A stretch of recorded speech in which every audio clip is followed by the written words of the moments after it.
Listo. Hola, buenas noches. De nuevo nos encontramos aquí con ustedes. Los saluda Verónica Kuliger. Está Kateri también en la parte de las entrevistas. Y hoy tenemos a María Judith y a Amaranta. Kateri, por favor, presenta a nuestras invitadas de hoy. Hola a todos, me da muchísimo gusto que estén aquí. Y como ya dijo Vero, pues les voy a introducir a Judith Gómez González y Amaranta González Hurtado. Judith Gómez González es licenciada en Restauración de Bienes Muebles, egresada de la ENCRIM, con 20 años de experiencia en restauración textil. Trabajó colecciones etnográficas durante los 7 años que estuvo en el Museo Nacional de Antropología y tiene experiencia también con colecciones históricas en el Museo Nacional de Historia Castillo de Chapultepec. Fue miembro directivo del North American Textile Conservation Conference y participó en el proyecto de restauración de urnas y osamentas de los héroes patrios exhumados de la Columna de la Independencia para el festejo del Bicentenario.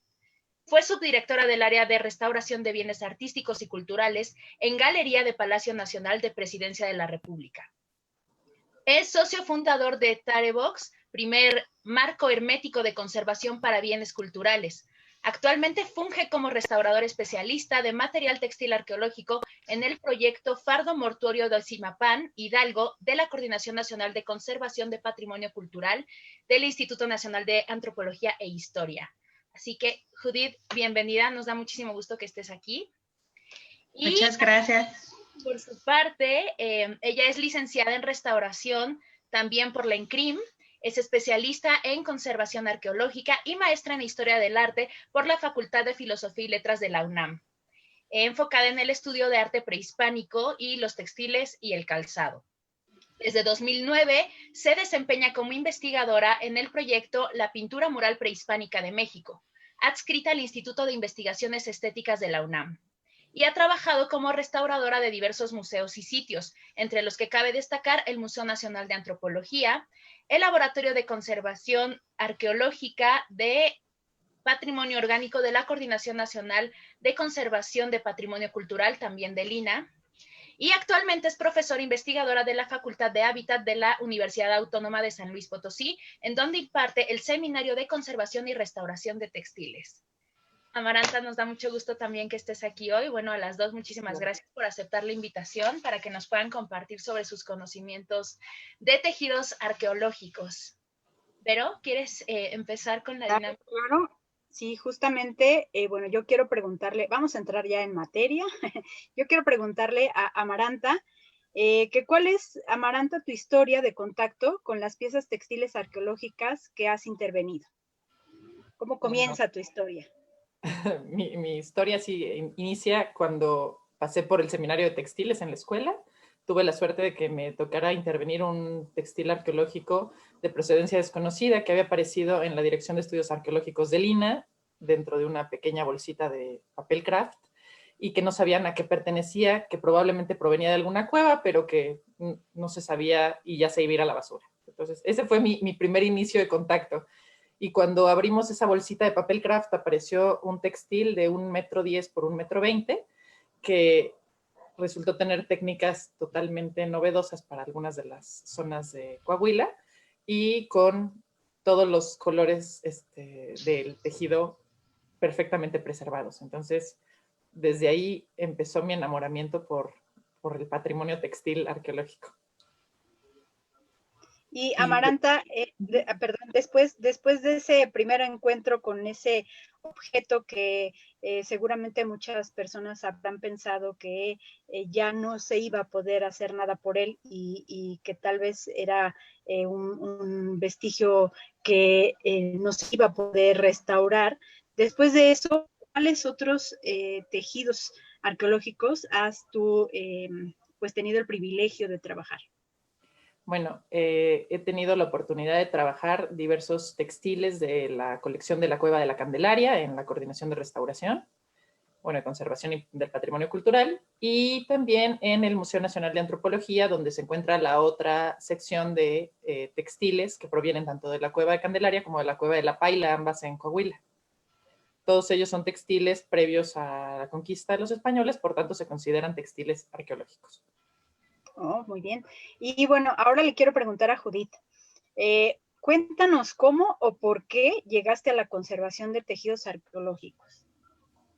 Bueno, prácticamente pues fue el destino. Justo uno de los más importantes, que es el que ahorita se está trabajando. En el 2015 recibo una llamada de Luisa Mainou, que ella es la restauradora titular de este proyecto de la Coordinación Nacional del Patrimonio Cultural de Lina, y donde pues a ella le llega un fardo mortuorio, y este fardo incluye muchas piezas, tanto de tejido de fibras duras como textiles, y ella me pide, me invita al proyecto para participar, para empezar la intervención, y ahí es donde nos damos cuenta que, bueno, esta pieza es una pieza excepcional, y empezamos a hacer todo el estudio de todos los textiles arqueológicos que forman parte de esta pieza. Oh, qué interesante. Kateri, continúa, por favor.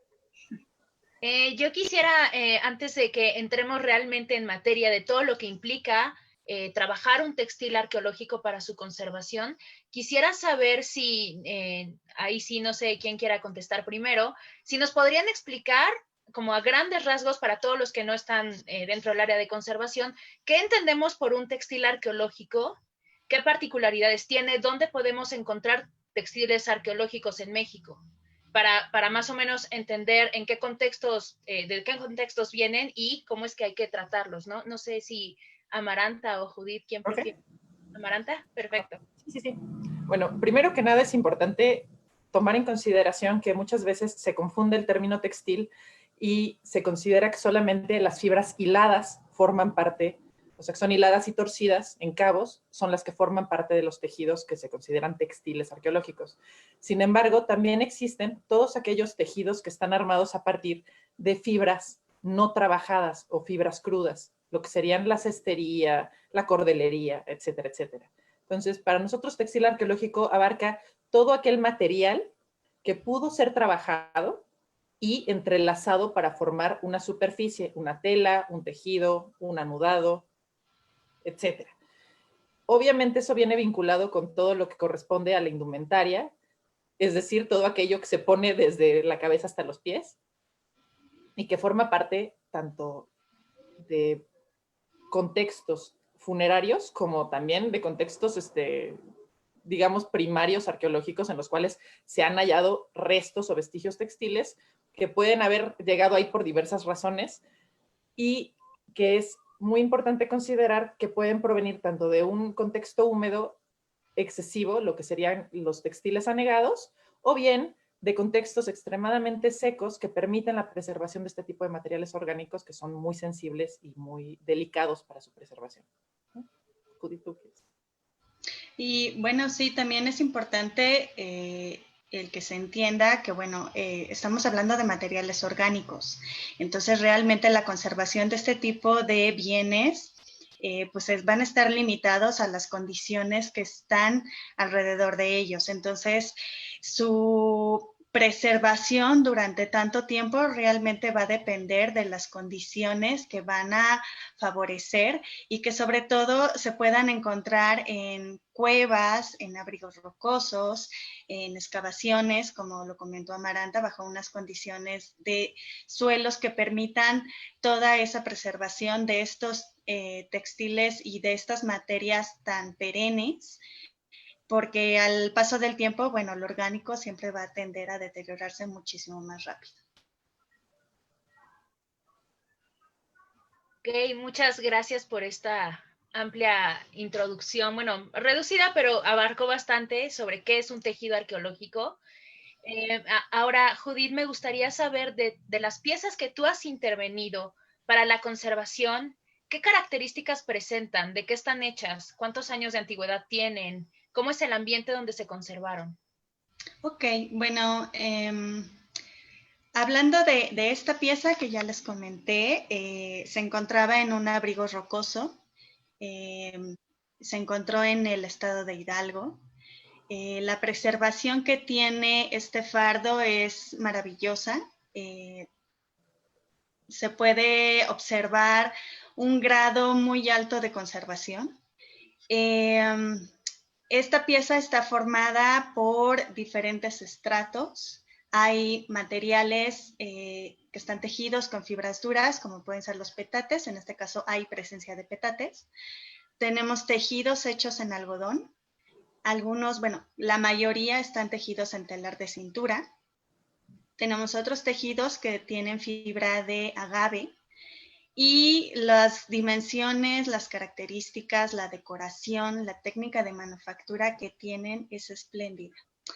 Esta pieza en específico está datada, bueno, se hizo todo el proceso de datación alrededor del año 1022 a 1206 aproximadamente después de Cristo. Entonces, bueno, estamos ubicando esta pieza en un periodo, digamos, de cazadores-recolectores. Sin embargo, por todas las condiciones de manufactura que presenta, nos llevan a establecer unas conclusiones que las personas que trabajaron estos materiales tenían un conocimiento muy elevado en cuanto al manejo de fibras, manejo de tejidos y de decoración. Entonces, afortunadamente, las condiciones en las cuales se llega a esta pieza a la coordinación favorecieron a que se hiciera un estudio completo de todos los elementos que la conforman y entonces pudimos hacer un estudio de cada uno de ellos, hablando desde la parte más interna, que es la osamenta, ¿no? Los restos óseos, hasta la capa externa, que es el petate.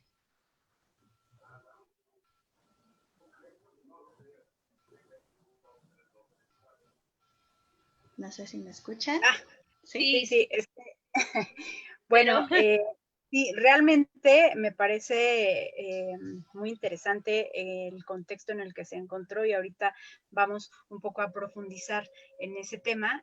Yo quiero hacerte unas preguntas que son un tanto polémicas a veces, pero antes de ello, yo le quiero preguntar a Amaranta, de los tejidos, Amaranta, que has tú intervenido, sobre todo los últimos, que has trabajado en la coordinación, ¿nos podrías contar un poco de qué están hechos, cómo están conformados, cuántos años de antigüedad tienen y también cuál es el ambiente en el que se encontraron?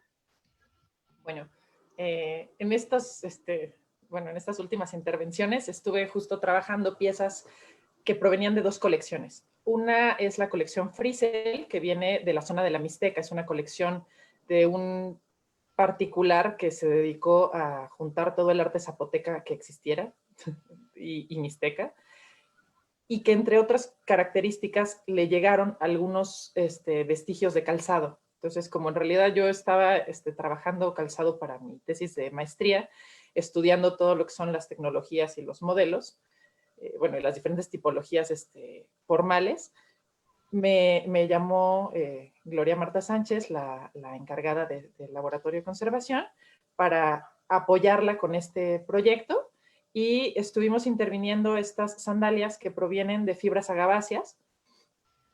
Todas ellas están armadas de la misma forma, o sea, tienen una tecnología muy, muy interesante. Desafortunadamente, el hecho de que provengan de contextos de saqueo, lo cual es muy frecuente en este tipo de piezas, hace que sea casi imposible poder tanto definir exactamente la procedencia, o sea, sabemos que tuvo que estar en una cueva, vemos ciertas características que hicieron posible eso, y vemos características de la forma en que fueron depositadas, o sea, fueron colocadas de forma, o sea, como parte de una ofrenda mortuoria. Sin embargo, no podemos saber precisamente en qué cueva estuvo, ni poder a partir de eso también hacer un estudio correcto de datación ni de fechamiento. Entonces, lo único que sí podemos afirmar, y eso es gracias al estudio de las tecnologías y a partir de una investigación que realicé sobre la morfología de los sistemas de sujeción del calzado, pudimos definir que es totalmente prehispánico, porque es un sistema que ya no se reproduce posterior a la conquista, sino que es absolutamente previo a la llegada de los españoles. Entonces, solamente podemos llegar hasta ese nivel. No podemos tampoco definir si es de del 800 antes de Cristo o del 1497 después de Cristo. O sea, tenemos una amplitud inmensa de tiempo y de... Porque además existe la contaminación de las fibras y de los materiales. Por tanto, tampoco se pueden tomar muestras para hacer una datación precisa.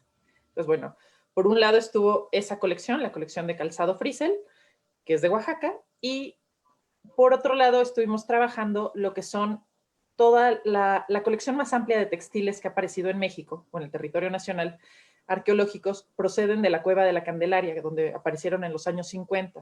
En este contexto, los arqueólogos, Abeleira y demás, encontraron miles de artefactos tejidos, entre ellos muchísimas telas, o sea, es una cantidad de tapices, telas, pero también aparecieron sandalias, correas, redes de pescar, o sea, es todo un universo textil de lo que sería una colonia seminómada.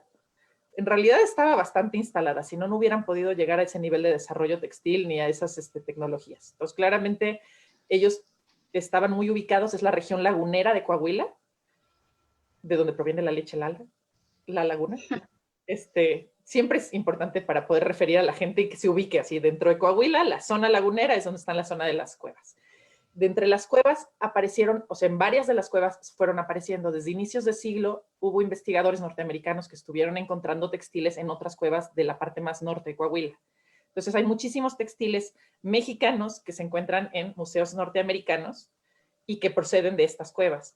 Sin embargo, en los años 50 es cuando ya se da este boom de que encuentran la Candelaria, salen piezas magníficas con un colorido asombroso, y es ahí donde empieza a participar, por ejemplo, la investigadora Irmgard Weidlander Johnson, que es pues una de las mayores especialistas en tejido y que fue una investigadora de punta porque pudo analizar tanto las técnicas, los materiales compositivos, así como las funciones y poder seleccionar, porque estamos hablando de cientos de miles de piezas.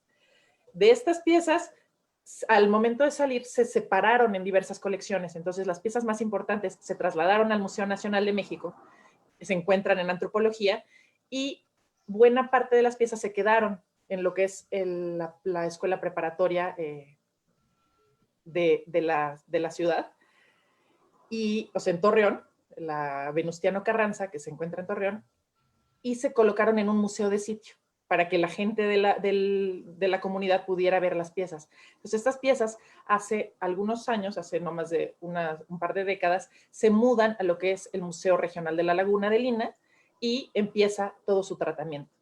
Entonces, tuvimos oportunidad de trabajar piezas que estaban totalmente en el contexto, con estrato, con tierra, con mugre, como si hubieran salido ayer de la cueva, otras que ya habían sido parcialmente intervenidas tanto por la señora Johnson como por el conjunto de investigadores y que fueron colocadas museográficamente dentro de esta escuela preparatoria, y también pudimos, a partir de esto, colaborarle al Museo de Antropología en la intervención de algunas de las redes y piezas de bolsas que tenían en su colección para exhibición. Amaranta, entre estos textiles, ¿habría algunos que estaban junto con restos humanos? La mayoría de ellos. En realidad, casi todos forman parte del atavío o del ajuar funerario de los muertos que están enterrados. Debemos recordar que la Cueva de la Candelaria no es una cueva habitacional, es una cueva mortuoria en la cual se encontraron cerca de 200 restos humanos. Si no mal recuerdo, ahorita la cifra no la tengo perfecta, pero casi todos los textiles son lo que se llevaban los muertos con ellos. Sus zapatos, su ropa, su red de pescar, su caña, sus cuerdas, y además si lo tejiste y te costó tanto trabajo, pues también tu petate, ¿no? Sí, claro. Fíjate que en relación a esto que mencionas, que este tipo de tejidos se encuentran generalmente vinculados a restos óseos, yo quiero preguntarle a Judith, la cuestión polémica aquí es que, bueno, ¿qué podrías destacar, Judith, en cuanto al trabajo realizado para la conservación de los tejidos que han estado relacionados justamente o se encuentran en contacto directo con restos humanos, a diferencia de otros textiles que no están en esa circunstancia, ¿no? Claro que es un trabajo de respeto, de pensar o imaginar ciertas situaciones y de tener el cuidado de la manipulación, pero ¿qué nos puedes tú contar respecto a tu experiencia con este tipo de tejidos? Bueno, en realidad, pues sí, son diferentes, ¿no? En todo. Y sobre todo, bueno, algo que es esencial para nosotros por el grado de deterioro que van a presentar los textiles. Estamos hablando de textiles que estuvieron en contacto directo con cuerpos que van a sufrir por un proceso cadavérico normal de, pues, descomposición. Y todas esas sustancias, todas esas cambios que va a tener el cuerpo, pues los textiles los van a absorber. Al final de cuentas, el tejido es un material que tiene una capilaridad donde va a absorber todos esos líquidos de la putrefacción cadavérica, más todavía el grado de descomposición normal de una materia orgánica, que es un deterioro a través del paso normal, bajo las condiciones que tenga ambientales. Entonces es una suma de situaciones y de deterioros que cuando te llegan a tus manos, bueno, pues para empezar vas a tener materiales que tienen una datación tremenda, ¿no? O sea, que tienen muchísimos años, más todas estas degradaciones. Entonces, todo eso es un conjunto de efectos de deterioro con los que tú vas a tener que lidiar y trabajar y enfrentarte como restaurador.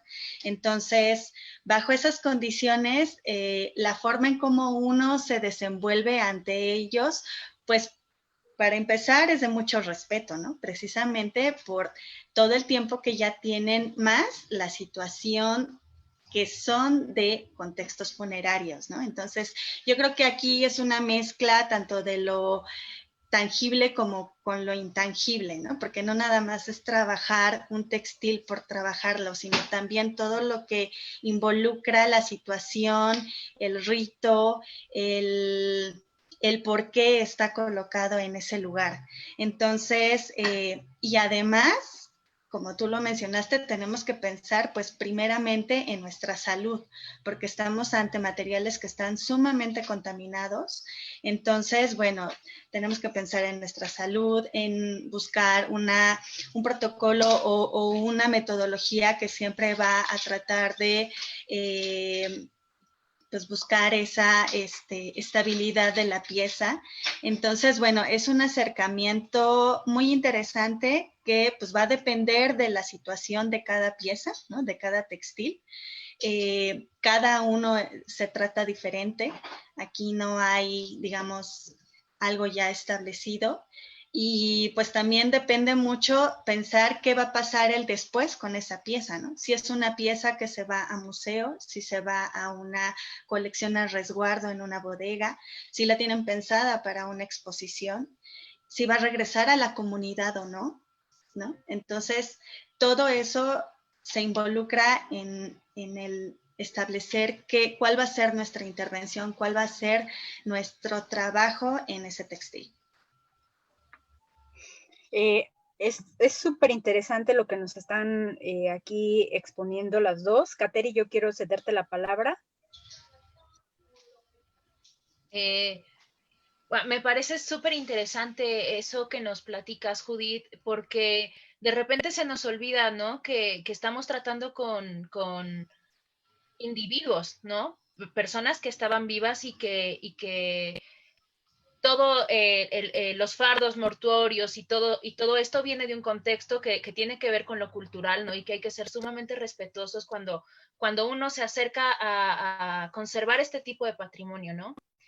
A mí me gustaría preguntarte, bueno, antes de preguntarte, quiero aclarar, estamos viendo que tienen muchísimas preguntas, no se preocupen, vamos a contestar todo, pero al final para más bien adentrarnos en todo este mundo de la conservación de tejidos arqueológicos, pero pueden seguir dejando todas las dudas, las vamos a estar contestando. Bueno, yo te quería preguntar, Judith, cuando tú hiciste la intervención de este fardo mortuorio, ¿cuáles fueron los retos que se te presentaron y qué fue lo que se logró con esta intervención, es decir, cuáles fueron los aportes de hacer conservación y restauración de este tipo de elementos. Ok, bueno, el hablar de restauración de fardos mortuorios es un tema muy polémico. Aquí en México no digo que estemos en pañales, o sea, se ha trabajado, colegas han trabajado fardos mortuorios de varias zonas del norte del país, ¿no? De otros lugares. Entonces, si nos comparamos nosotros con, digamos, el trabajo que se ha hecho en otros países, donde también hay fardos mortuorios, que algo muy conocido, pues es el país de Perú. Entonces, bueno, ellos tienen como ciertas ya especificaciones para trabajar fardos, ¿no? Por lo general, cuando el acercamiento que se ha tenido ante estos elementos es pues la mínima intervención, ¿no? Respetar el sentido de cómo está resguardada esa persona dentro de todas sus capas, porque al final de cuentas esa fue la intención de cierto grupo de habitantes para llevarlo a un lugar especial para que ahí pasara el resto de su otra vida. Entonces, siempre ha estado como esta barrera de hasta dónde es lo oportuno avanzar en cuanto a nuestra intervención o no. En este caso en específico, nosotros, bueno, estoy hablando de todo el proyecto y de todo el equipo interdisciplinario que estamos dentro del proyecto, porque no nada más somos restauradores, sabemos, bueno, hay arqueólogos, hay antropólogos físicos, hay especialistas biólogos, ¿no? Entonces, bueno, es todo un equipo tremendo que ha estado trabajando en este proyecto, y una de las facilidades de este proyecto fue pues las condiciones en las cuales se encontró este fardo. El fardo, cuando lo encuentran en el abrigo rocoso y que es traído a la coordinación, cuando llega el bulto, pues se dan cuenta que las personas que lo encontraron lo vandalizaron, ¿no? Lo abrieron.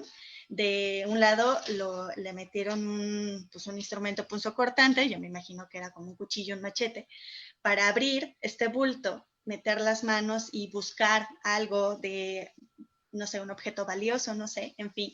Entonces, bueno, ahí ya hay una alteración, ¿no? De todo tipo de contexto. Entonces, cuando llega este objeto a la coordinación, bajo esas condiciones donde pues ya está dañado, donde ya tiene toda esa intención, pues nos da la facilidad de decir, bueno, ¿qué se va a hacer con este fardo, ¿no?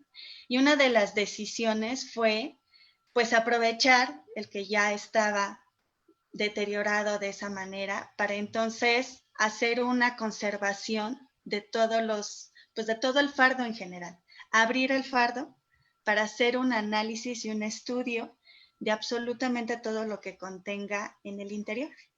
Entonces, nosotros pensamos que este proyecto pues es muy especial porque no solamente nos ha llevado a buscar metodologías o analizar los deterioros de todas las capas, sino a ir más allá. Por ejemplo, desde estudiar al cuerpo, ¿no? ¿Qué pasó? ¿Quién es? ¿Cómo fue que murió? Todo lo que fue el rito de envolverlo, cuáles son las capas que se utilizaron para envolver a esta persona. Y después, todo el proceso que significa la descomposición cadavérica, por ejemplo, todo el deterioro que podemos tener en todos estos estratos en diferentes materiales. Y además analizar los grados de sanidad que debemos nosotros implementar como especialistas restauradores ante este tipo de patrimonio. Porque muchas veces no pensamos en eso, no sabemos la cantidad de bacterias, de hongos que tienen este tipo de bienes. Entonces, este proyecto se ha llevado a la mano con todas esas consideraciones, donde hemos visto que, bueno, realmente estamos hablando de un bien, un patrimonio que está sumamente contaminado y que cualquier proceso húmedo que nosotros vayamos a aplicar encima del objeto, vamos a reactivar todo aquello que está dentro y entonces pues va a ser perjudicial, no nada más para mí, sino también para la gente a la cual se le va a entregar eso, ¿no? Porque suponiendo que sea una pieza de museo, pues yo la trabajo, la entrego, pero ¿qué le estoy dando a esa persona también, no? ¿Y qué va a pasar con esa pieza? Si se regresa a una comunidad, ¿qué les estamos devolviendo? Entonces, bueno, ha sido algo sumamente enriquecedor.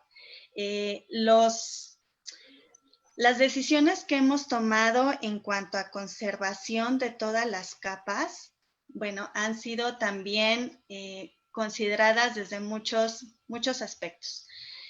Una vez que se toma la decisión de abrir el fardo para empezar todo el proceso de conservación y restauración de cada una de las capas, decimos, bueno, ¿y cómo vamos a finalizar ello, ¿no? Simplemente hablando del petate, que es la capa más externa.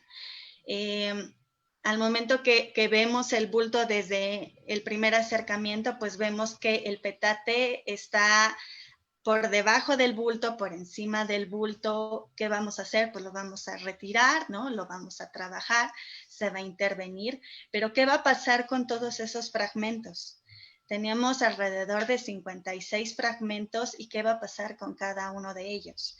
Entonces, una de las decisiones que se toma es, ok, vamos a hacer una intervención de este material, pero al final de cuentas vamos a buscar una metodología que nos ayude a poder unificar todos los fragmentos y poder, si es que la pieza lo permitía, y en este caso lo permitió, poder establecer pues el tamaño que tenía originalmente el petate. Entonces, así fue.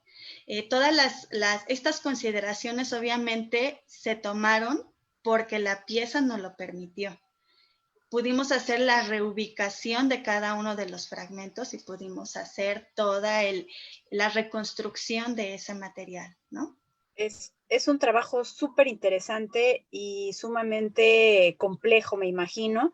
Digo, bueno, yo tuve la fortuna de conocer el trabajo que ustedes han realizado y justamente por eso yo te quiero preguntar que si con tu trabajo, ¿qué lograste, por ejemplo, en el rescate de alguna técnica de tejido y si encontraste información nueva que pudiera contribuir al conocimiento de los textiles? Porque yo ahí, bueno, además de la intervención directa sobre las piezas, pues vi que tú hiciste un trabajo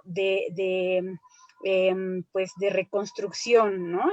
Y eso también es bien importante y a veces se desconoce o se deja de lado que el conservador restaurador pues debe o tiene que hacer esto para entender primero que nada lo que tiene como patrimonio a intervenir, ¿no? Entonces, justo me gustaría que nos contaras qué fue lo que tú encontraste para esos tejidos.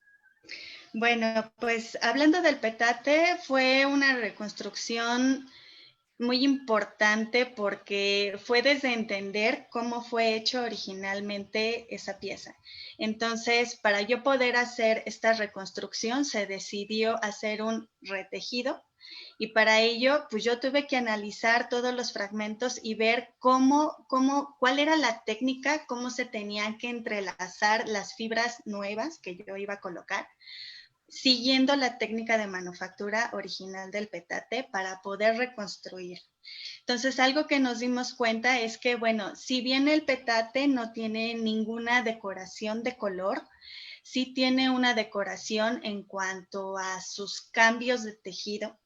Entonces, al final de cuentas, vamos a poder observar un petate que tiene una decoración muy interesante al centro y también analizamos cuál era la técnica, o sea, cómo lo fabricaron, cuál era la técnica de manufactura, donde en este caso el petate no lo iniciaron lateral, sino el tejido es en diagonal, entonces forzosamente tuvieron que haber empezado por una esquina y terminar en la otra. ¿no? Entonces, bueno, esto fue algo que nos estuvo permitiendo poder establecer pues el tamaño original. Ahora, en cuanto a los otros textiles, hay una pieza que es maravillosa, bueno, en realidad son todas, pero una de ellas que es una faja, bueno, nosotros le decimos faja, pero es una banda muy larga de 4 metros de largo, tejida en telar de cintura, y esta faja era la que envolvía el cuerpo en una posición fetal de lado, ¿no? Entonces, con esa faja amarraron al individuo y lo colocaron al centro de todo el bulto.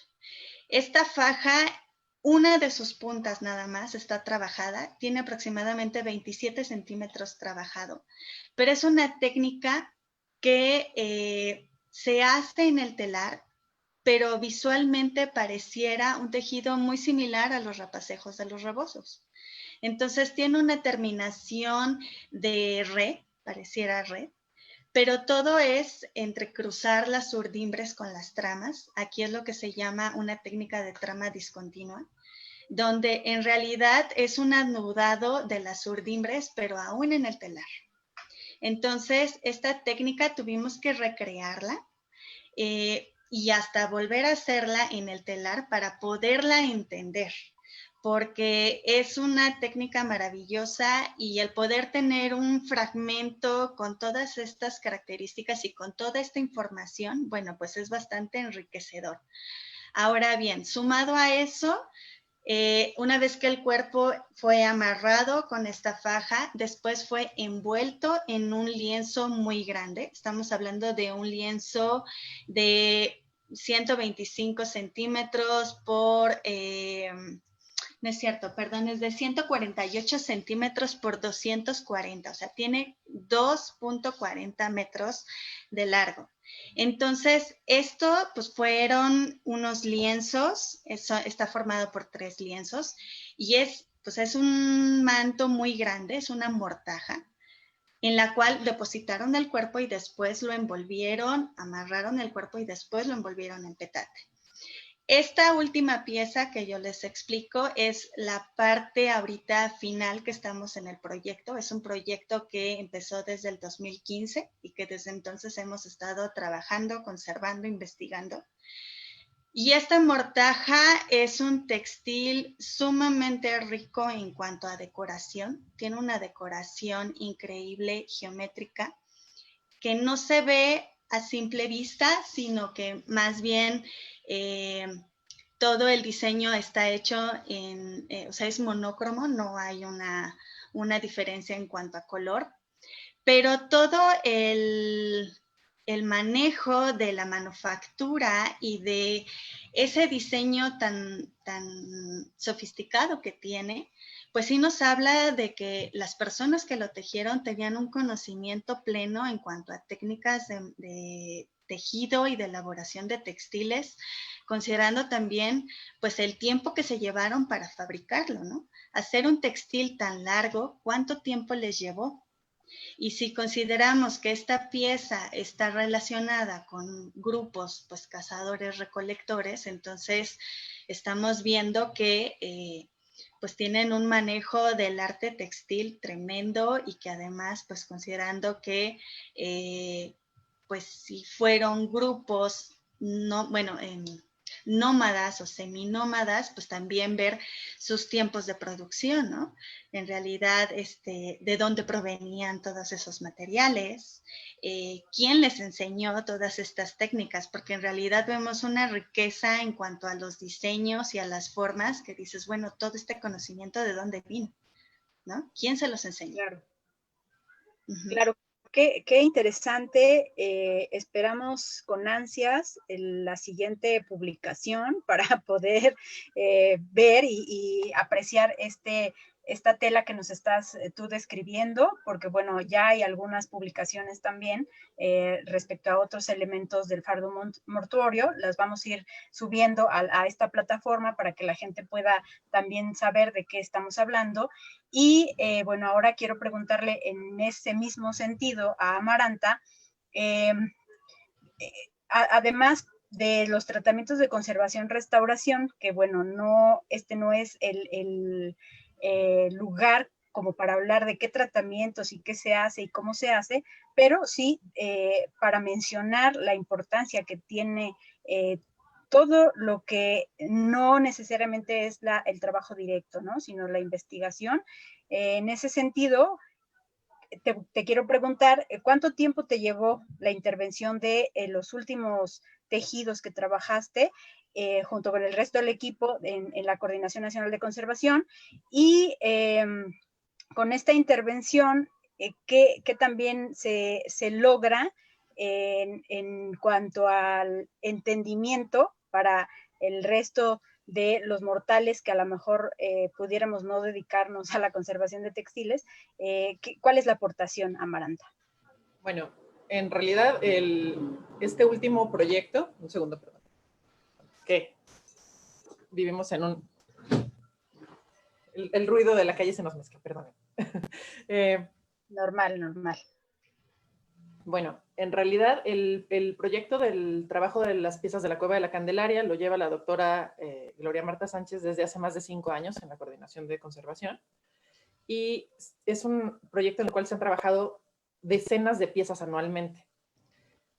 Todas esas piezas se han intervenido de forma tal que se analizan las técnicas de manufactura completas, se ha hecho un proceso y una clasificación de técnicas enorme. O sea, es brutal toda esa información que se ha podido obtener.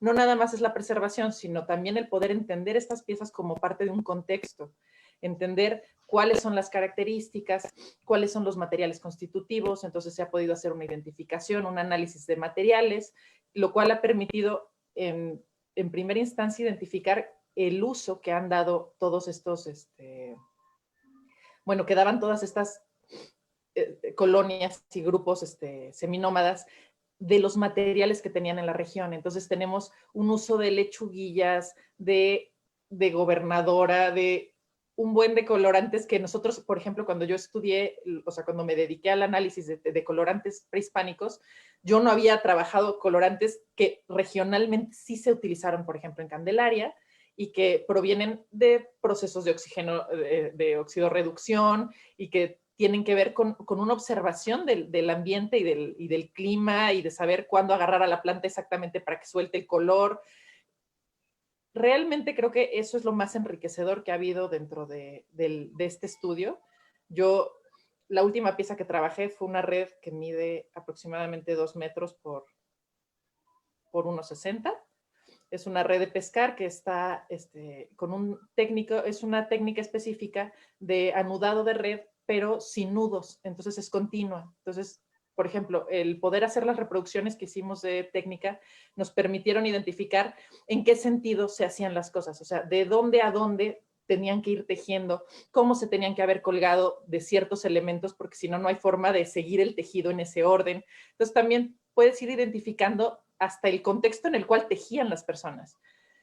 Una de las características que yo creo que ha sido más atractiva de este estudio, de todas las piezas de Candelaria que se han intervenido, es poder ver también ejemplares en los cuales se nota que están aprendiendo los artesanos, en los cuales se ve por primera vez cómo va haciendo la manufactura y cómo le meten la mano a alguien que ya tiene conocimiento y le dice, no, espérate, a ver, jálale por aquí, agarra, mete, entrecruza primero estos, sujeta por acá, y entonces se ve la parte del maestro y la parte del aprendiz o del joven que está, o la joven que está haciéndolo.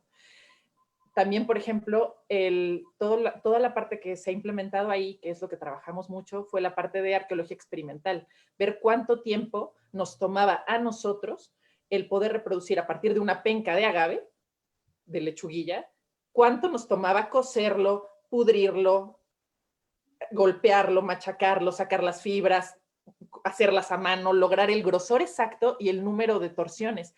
Porque además lo que es más impactante es que cada uno de estos hilitos que uno se encuentra en un tejido implica un trabajo soberbio de la materia prima. Entonces, la verdad es que yo creo que eso fue lo más, creo que son de las cosas más interesantes, porque además son complementos a una investigación que ya se hizo. Por ejemplo, las técnicas tejidas, la forma en que se hicieron las bandas. O sea, en el caso de Candelaria, había muchos textiles o textiles que fueron repetidos, o sea, que se encontraron como, no sé, un lote de 43 tejidos que son iguales.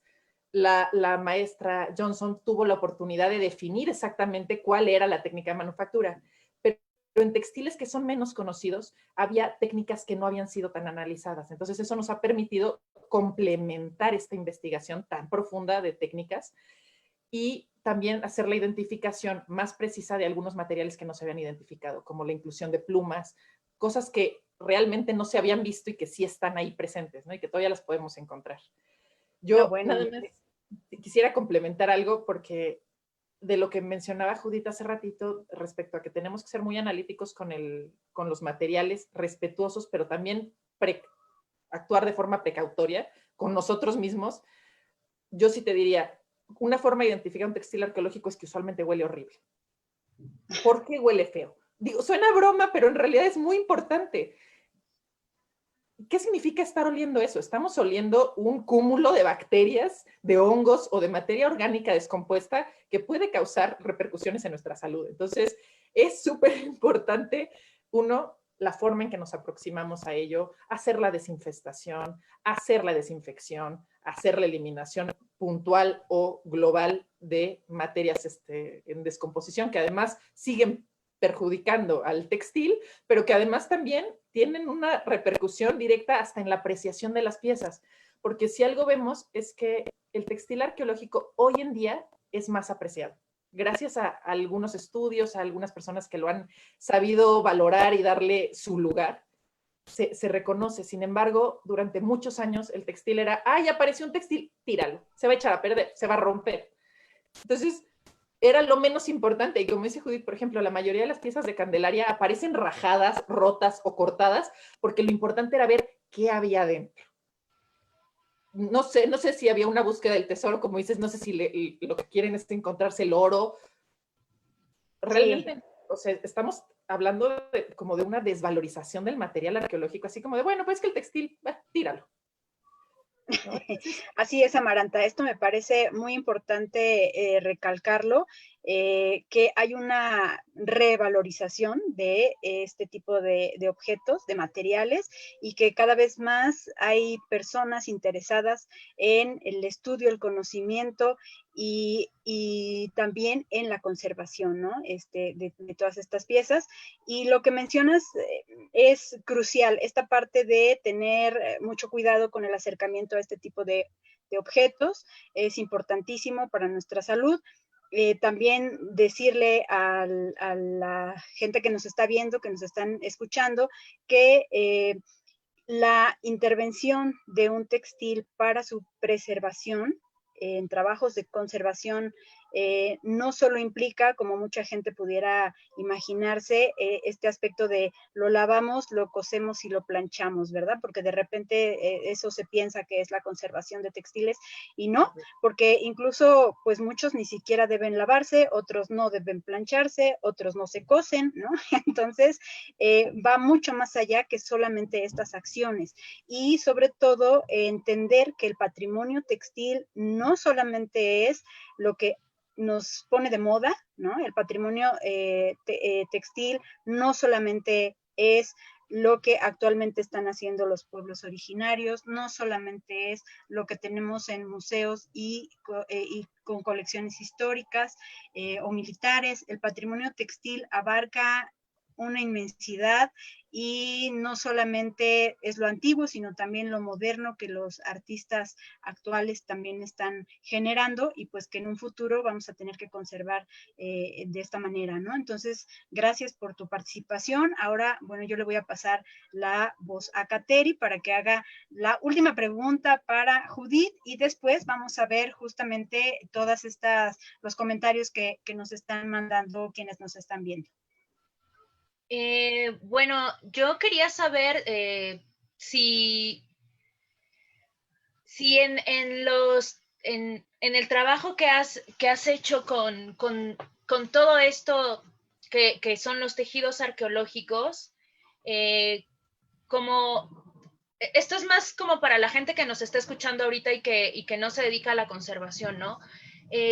Quisiera saber si nos podrías explicar qué es lo que se busca conservar en un en un tejido arqueológico, ¿no? ¿Qué es lo que se busca? O sea, a partir de tu trabajo que has hecho con este fardo mortuorio, que ha sido un trabajo impresionante y exhaustivo, y todas las cosas que atraviesan este tipo de elementos, ¿qué es lo que buscas conservar como restauradora, ¿no? Y cómo esto se vincula también con otras áreas del conocimiento.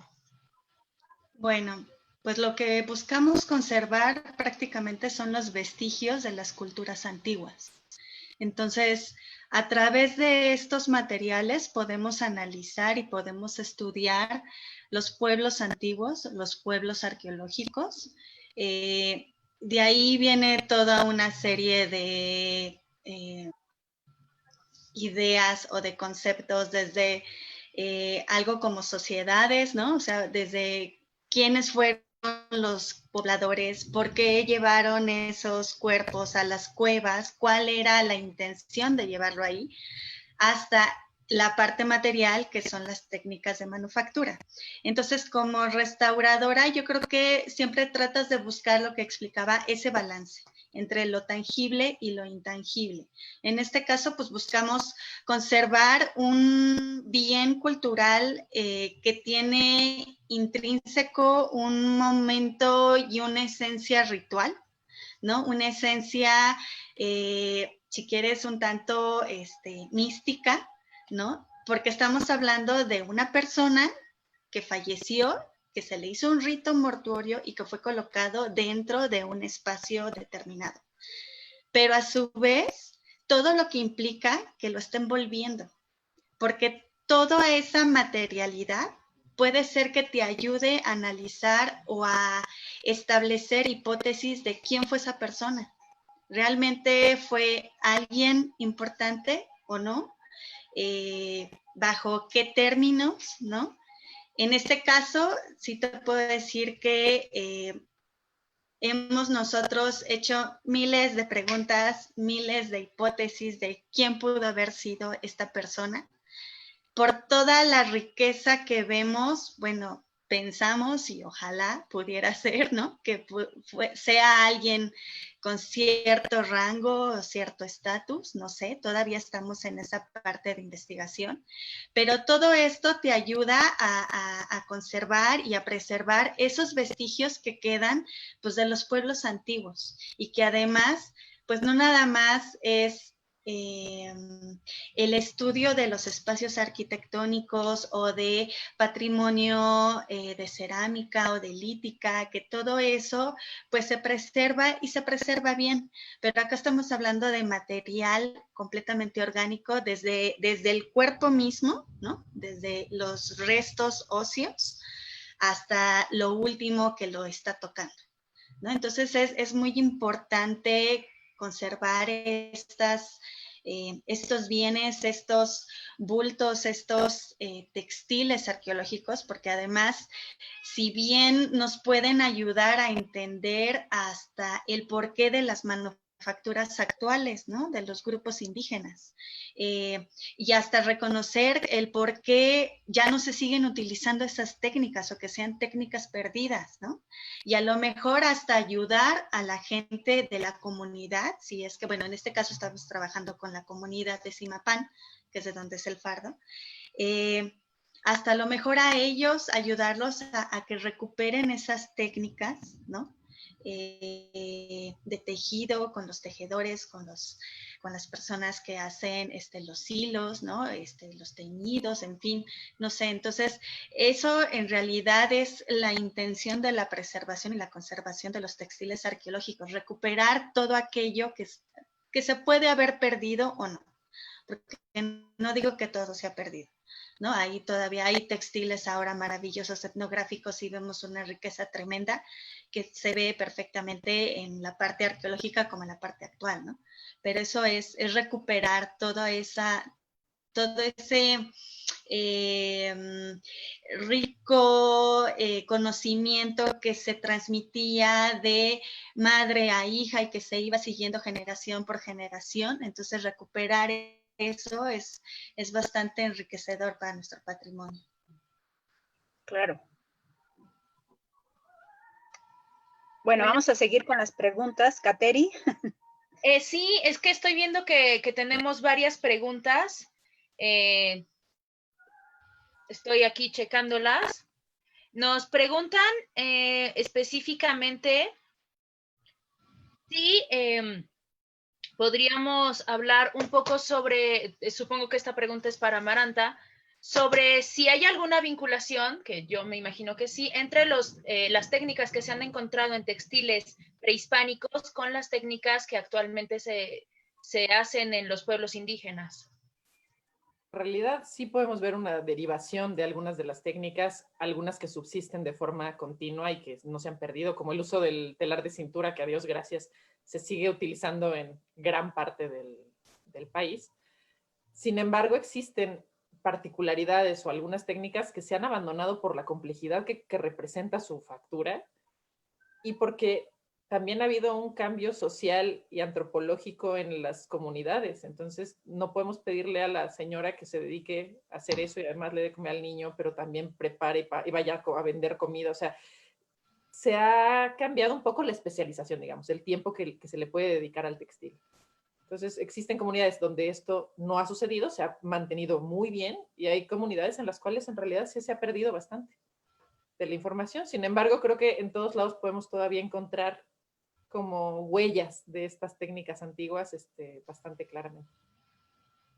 Sí, y mira, hay una pregunta que también es directo para Amaranta y se trata sobre las medidas de seguridad o protocolo que se siguieron desde que se descubren los textiles que trabajaste, Amaranta, hasta que llegan ahí al taller de restauración y al finalizar ya la obra. Si hubo algún protocolo. Bueno, el protocolo primario es el análisis de restos orgánicos o la presencia de insectos. Todas las piezas en el momento de llegar procedentes de la escuela preparatoria se fumigaron. Es esto con el fin, en algunos casos precautorio, porque no existen como vestigios de insectos, pero se da el tratamiento de forma global a todas las piezas. Sin embargo, hay algunas que sí presentan restos de insectos, palomillas, gusanos, etcétera, o sea, en todos los estados larvarios del insecto, lo cual significa que el material sigue siendo atractivo para, o sea, como alimento para estas plagas. Claro. Entonces, bueno, primero que nada tenemos que controlar eso, o sea, controlar ese tipo de desgaste y de deterioro de las piezas, y seguido de ello se analiza si los restos orgánicos que presenta fueron por contacto directo con el cuerpo, y se hacen desinfestaciones de ello. En algunos casos es un tratamiento directo para eliminar con antimicóticos para eliminar los hongos. Se han hecho muchas pruebas.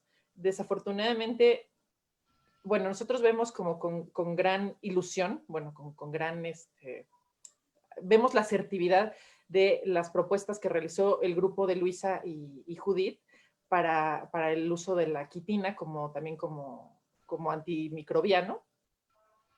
Sin embargo, se han probado muchísimos de los materiales y hay hongos que resisten absolutamente a todo, a los que ya tratamos con el quitosan, ya lo tratamos con Eviter, que es la última, el último grito de la moda en la conservación, que se trataron con todos los fenoles, o sea, que se ha intentado con todo y que sin embargo se preservan esos hongos. O sea, hay hongos que dicen, yo aquí me quedo.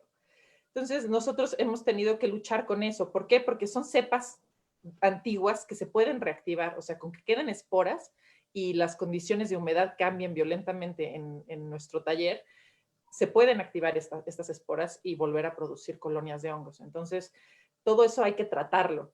La verdad es que tenemos la suerte de que las piezas de Candelaria se han podido limpiar bastante bien. Muchas de ellas sí han pasado por procesos acuosos de limpieza.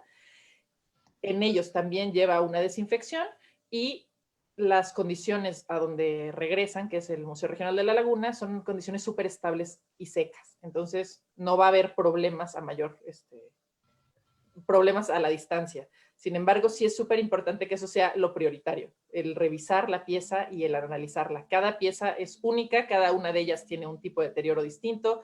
Ya nada más con que haya quedado abajo del muertito o encima del muertito, la diferencia es inmensa en cuanto a los vestigios y a los restos orgánicos que puede tener. Entonces, bueno, eso hay que considerarlo, ¿no?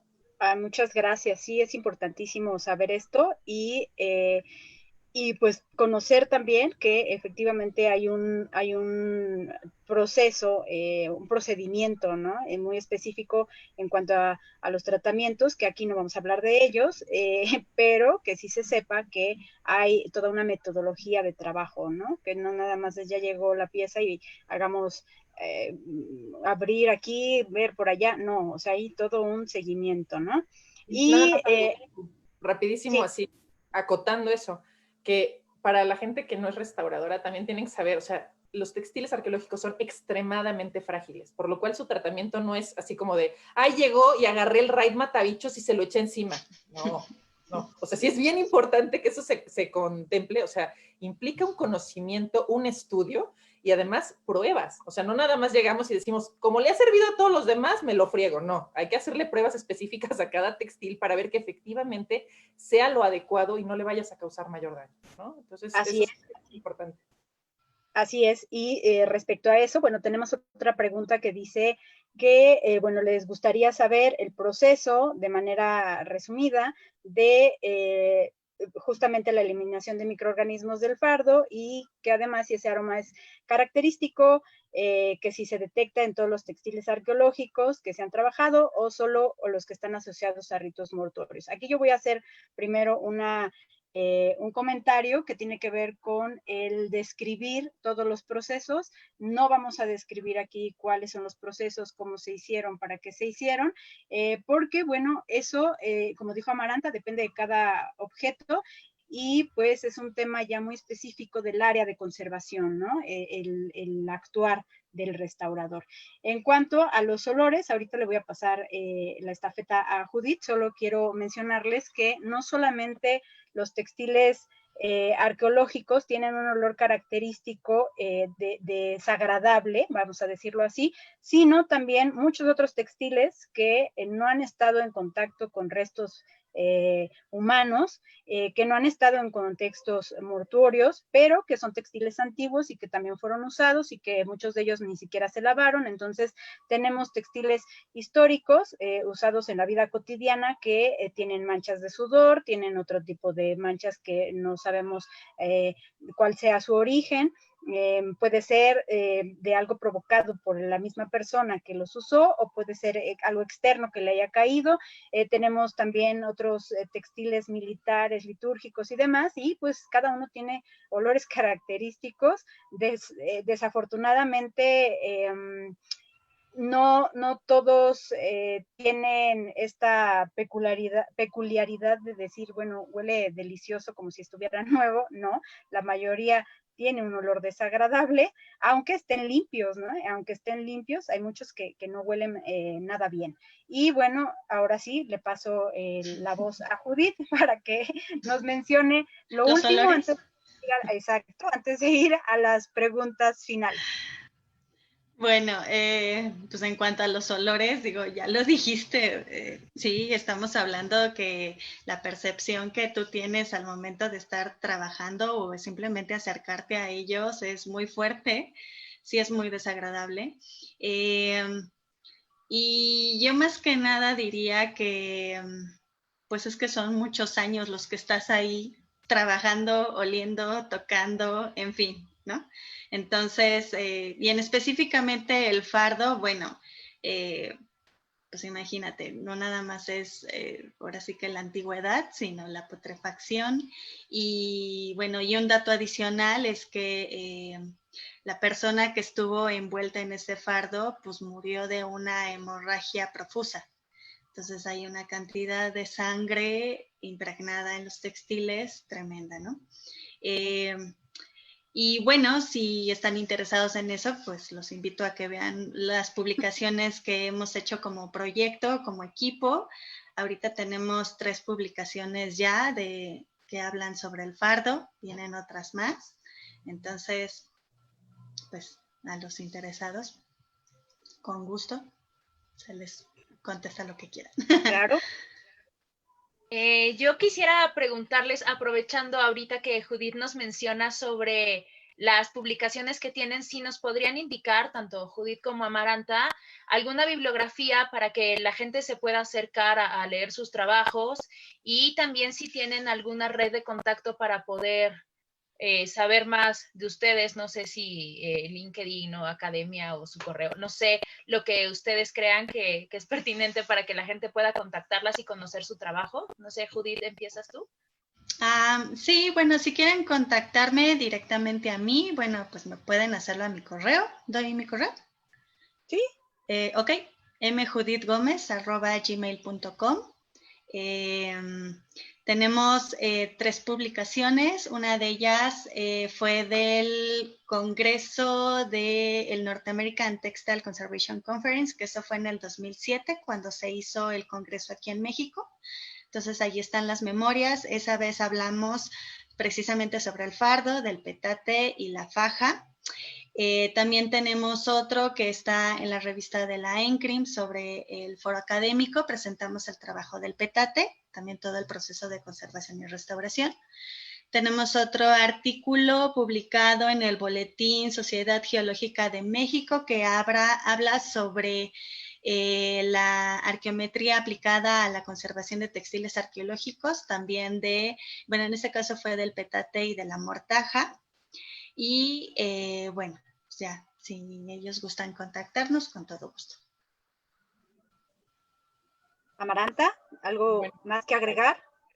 Yo les agregaría, bueno, existen hoy en día numerosas investigaciones que se han publicado y que son maravillosas. Yo, por ejemplo, hay un artículo de textiles arqueológicos que publicó la doctora Laura Filloy, que es muy buen documento y que tiene una cantidad de información, bueno, excelente. Yo recomendaría la lectura de ese tipo de textos. Sin embargo, bueno, desde los clásicos, ¿no? O sea, en Esplendor Mexicano Antiguo vienen cuestiones de textiles. Muchos de los documentos arqueológicos llegan a hablarlo. O sea, Richard McNish en el 64 también publica cosas interesantes.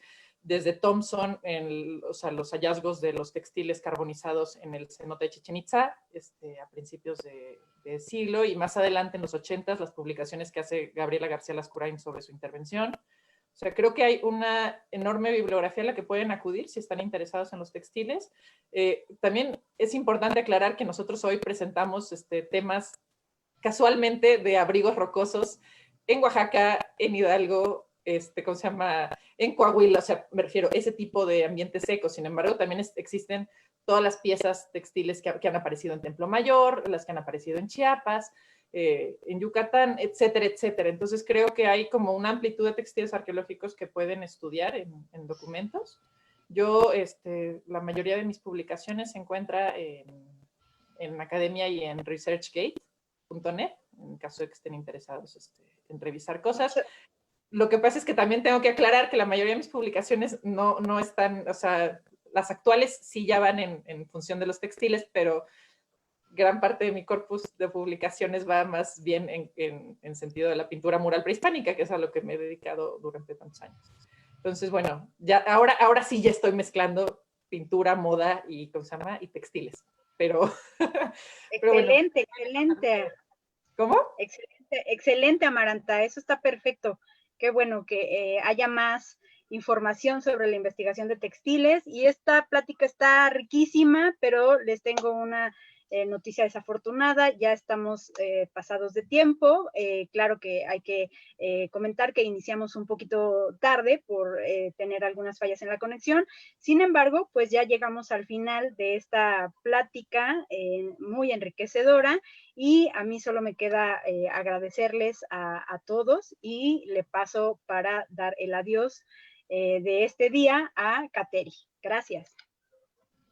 Pues yo solamente quisiera agradecerle a Judith Gómez González y a Amaranta González Hurtado por estar aquí compartiendo con mi colega Verónica Kuliger y conmigo estas cosas tan bonitas como es el patrimonio textil y todos los tejidos que tampoco son necesariamente textiles, como las redes, como la cestería y muchas manifestaciones que a veces obviamos.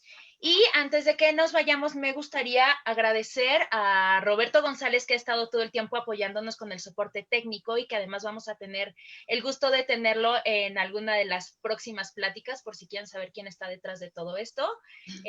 También textilero. Y también a Rodrigo Urbano, que nos ha estado apoyando con los flyers. Y pues nada, ya con esto cerramos. Y por favor estén al pendientes de las próximas publicaciones en esta página, porque vamos a estar tocando temas para complementar la información que se dio aquí hoy sobre tejidos arqueológicos, y también porque la próxima semana tenemos otra plática que va a estar muy interesante y que nos gustaría que también estuvieran aquí compartiendo. También Amaranta y Judith están aquí súper invitadas a sincronizar el próximo jueves a las 7.